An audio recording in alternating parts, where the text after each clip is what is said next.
Ítalo, Joana, Júlia Evelyn, Laura tá. A Laura não tá aqui. Lavínia. Depois da Lavínia, só a Maria Lúcia e pronto.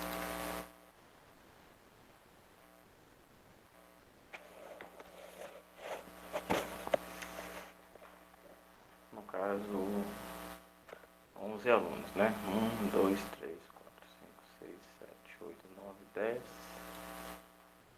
Quem que eu não coloquei? No caso são. Tá certo, 10. O outro é o Roberto aqui.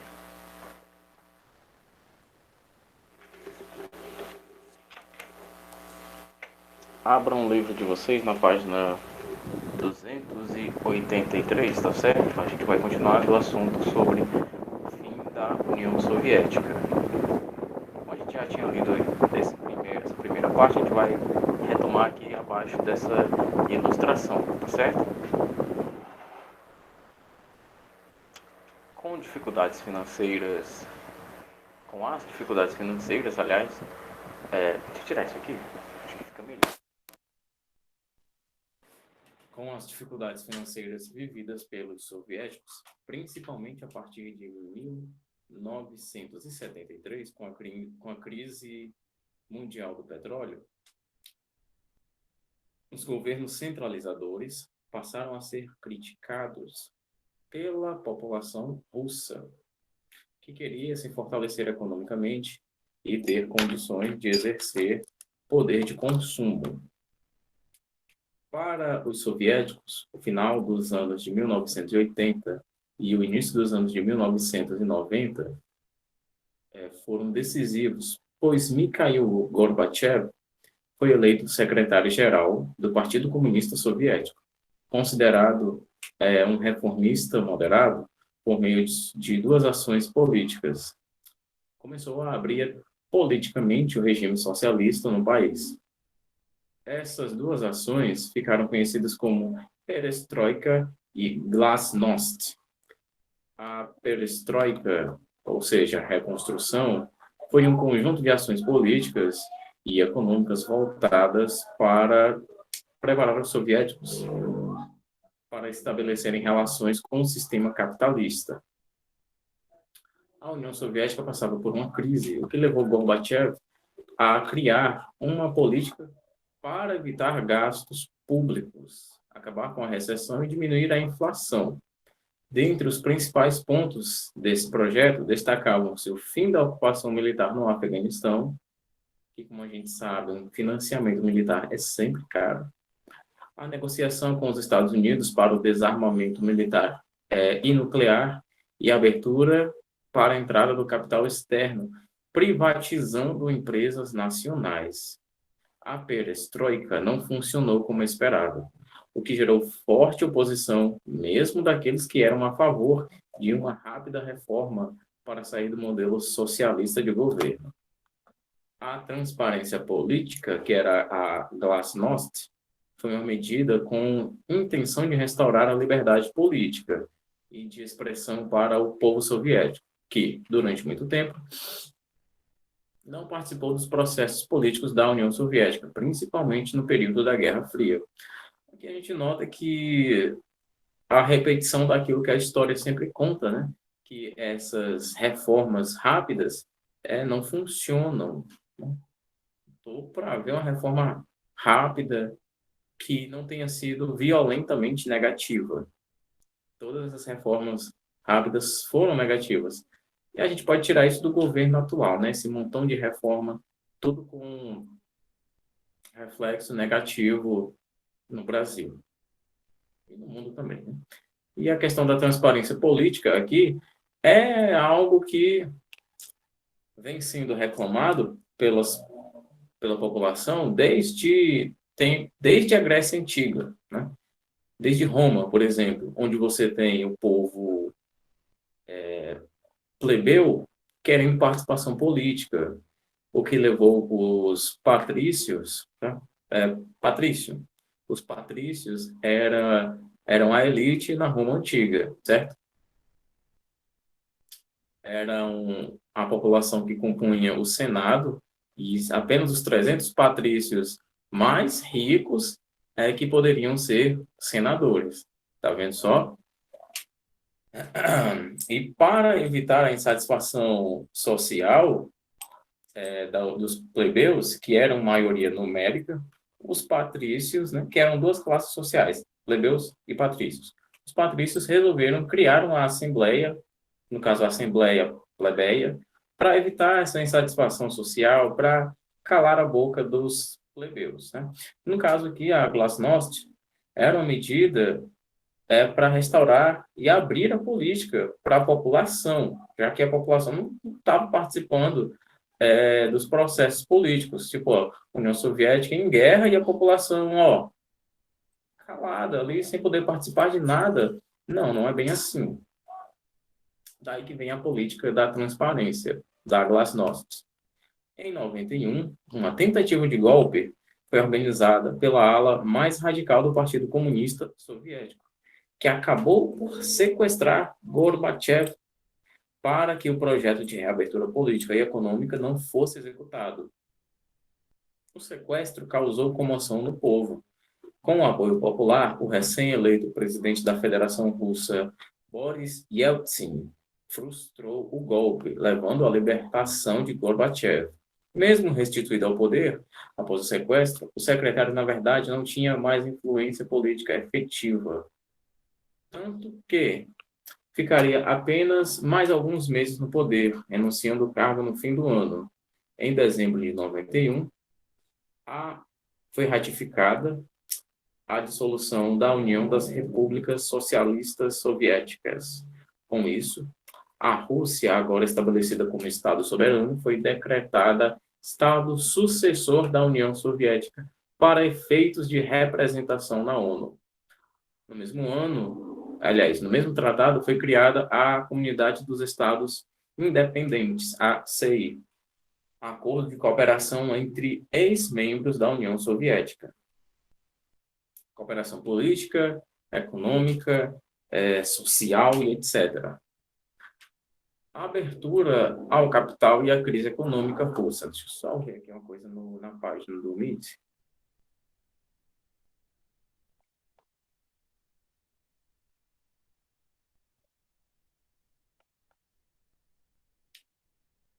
Prontinho.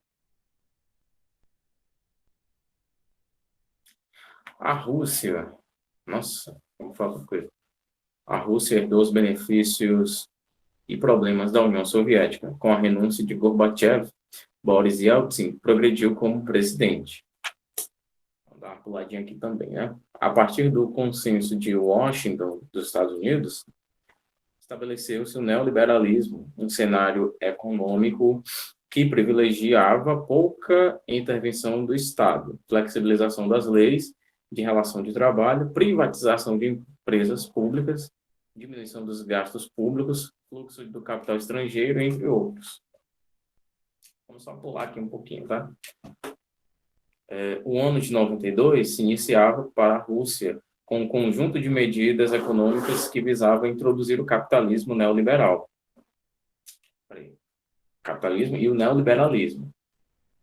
A brusca introdução desse sistema trouxe consequências negativas à economia russa, como a crise sentida principalmente pelos trabalhadores.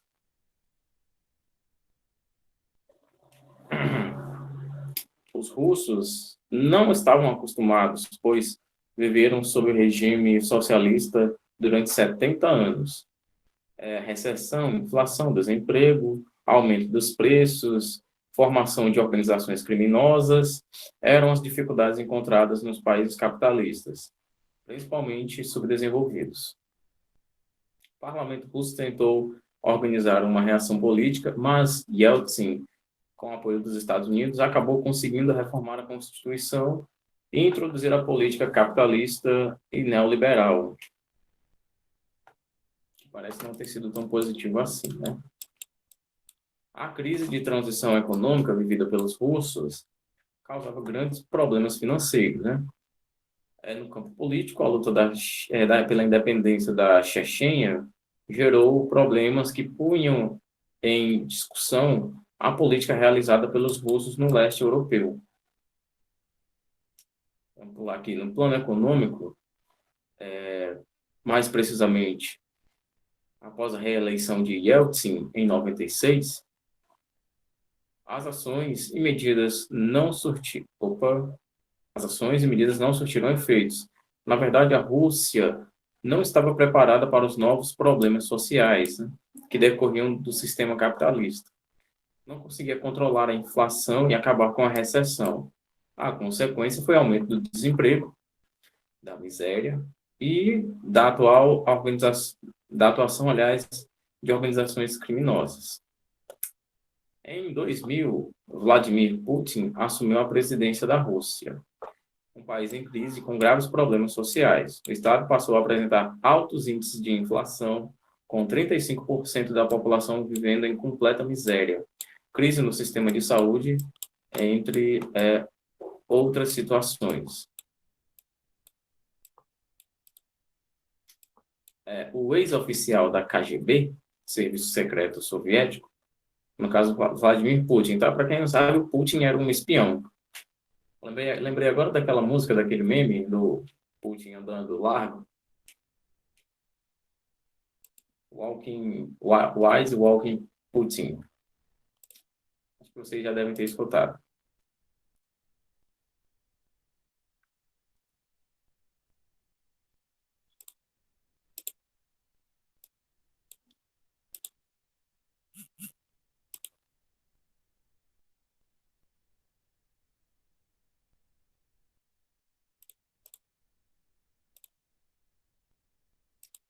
Vamos lá, continuando.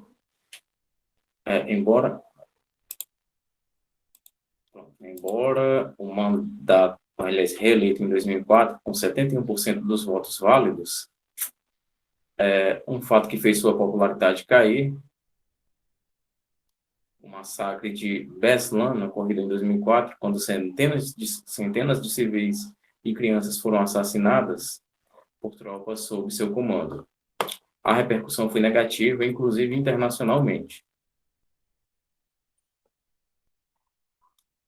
Putin, visando recuperar a economia russa, implantou uma política econômica que tinha a intenção de melhorar saúde, educação, habitação e agricultura. Dentre os principais pontos de sua política, destacam-se o aumento geral dos salários nas áreas da educação e da saúde e a modernização dos equipamentos dessas áreas. Aumento dos benefícios da assistência à maternidade, bem como incentivo à política de pré-natal entre as gestantes russas. Isso aqui dá para a gente pular. Mesmo com a preocupação de seu governo, Putin enfrentou vários protestos liderados pela oposição, principalmente pelo campeão de xadrez Garry Kasparov e pelo ativista Eduard Limonov. Esses protestos não tiveram apoio popular e a polícia russa os desarticulou, prendendo 150 pessoas. Deixa eu ver aqui. Tá chegando mais gente, né? Deixa eu ver aqui. Ou não? Não, eu vi gente entrando e saindo. Deixa eu ver aqui. Chegou o Matheus, né?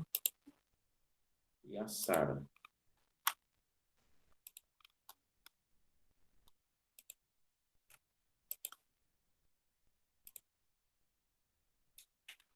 Em 2008, Dmitry Medvedev foi eleito com 71,25% dos votos válidos. Seu mandato durou até 2012.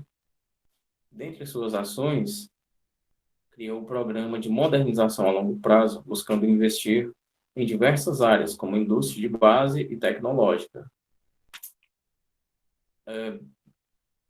Base tecnológica, me perdi. Ampliando os horizontes para além da produção de óleo e gás. Na política externa, criou o Plano Plano START, que visava reduzir os arsenais nucleares. Buscou aproximar-se dos Estados Unidos, no início do seu mandato, nomeou como primeiro-ministro o ex-presidente Vladimir Putin. Com o mandato até 2018, foi novamente eleito presidente Vladimir Putin, com 63, aliás, com 63 dos votos válidos, 63%. Assim, como a boa parte do mundo capitalista, a Rússia passava pela crise da bolsa imobiliária, que atingiu o sistema financeiro e havia sido iniciada nos Estados Unidos. Para resolver essa dificuldade, buscou proteger a economia interna, ampliou as relações externas, fortalecendo o BRICS, que é um grupo econômico que envolve o Brasil, Rússia, Índia, China e África do Sul. Estrutura de cooperação até aqui. Investiu nas melhorias salariais e das condições de trabalho na área da saúde. Vamos lá. As atividades aqui vão ser rapidinhas. Botão errado, ó. Home. Vamos ajustar a largura. Pronto. Quais foram os motivos que levaram à queda da União Soviética, né? Além da consolidação do capitalismo no mundo, né, que é um dos motivos. Depois você vai comentar a perestroika e a glasnost, essas duas políticas. Vai falar aqui na terceira questão qual a participação de Boris Yeltsin na queda do regime comunista na União Soviética. Analise o panorama econômico da Rússia no governo de Boris Yeltsin. Descreva a situação da Rússia quando Vladimir Putin assumiu, cheia de problemas. Pela primeira vez a presidência da República em 2000. Já resumi, né? Cheia de problemas. Fale o resto. Quais eram as crises?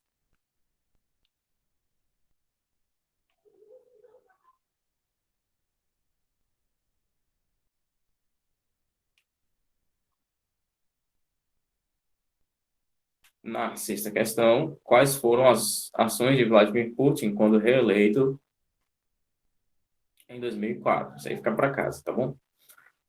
Essas atividades ficam para casa. O Bloco Socialista, a crise. A crise política e econômica que levou a União Soviética a organizar reformas estruturais, visando introduzir o capitalismo em seu regime, também afetou países do leste europeu, que eram influenciados diretamente pelo sistema soviético. O Pacto de Varsóvia era um programa político de ajuda, aliás, política e econômica aos regimes comunistas e o fim da Guerra Fria enfraqueceram a União Soviética.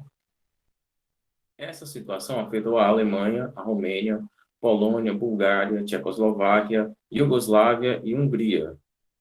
Todos os países que formavam a cortina de ferro. No caso aqui a gente vai ver um mapa da cortina de ferro. A Alemanha, o Estado alemão, foi o mais claro exemplo da rivalidade da Guerra Fria entre os soviéticos e os norte-americanos. Ao final da Segunda Guerra Mundial, quando os alemães nazistas foram derrotados, os Estados Unidos e a União Soviética resolveram determinar suas áreas de influência na Alemanha. Assim, o país foi dividido em República Federal da Alemanha e a República Democrática Alemã. A federal era dos Estados Unidos e a democrática dos socialistas. O auge dessas diferenças foi a entrada da Alemanha Ocidental na OTAN e da Alemanha Oriental no Pacto de Varsóvia. A consequência, a construção do Muro de Berlim. Na prática, o Muro de Berlim não conseguia impedir a fuga de alemães orientais para o lado ocidental. Além disso, a crise dos soviéticos e o projeto reformista de Gorbachev,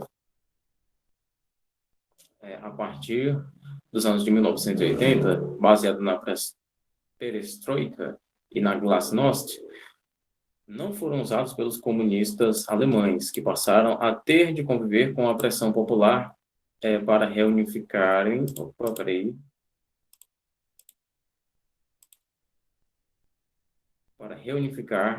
reunificarem as duas Alemanhas. Isso gerou mais fugas para o lado ocidental, o que acabou levando à queda do Muro de Berlim em novembro de 89. um marco simbólico para a queda do regime socialista. A reunificação alemã, no início, não foi fácil. A primeira questão eram as diferenças culturais e ideológicas que dificultavam as relações políticas, gerando, assim, muitas confusões e conflitos.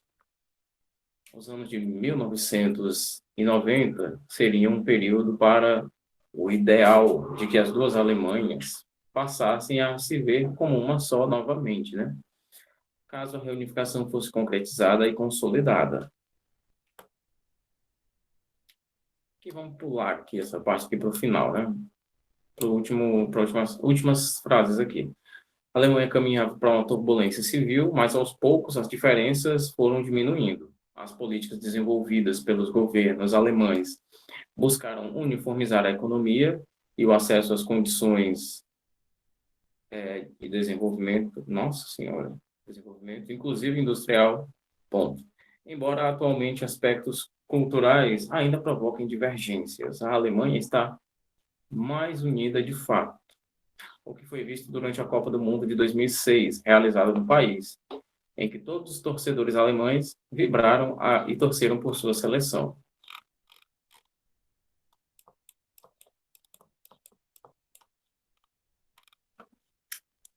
Fim dos regimes socialistas na Polônia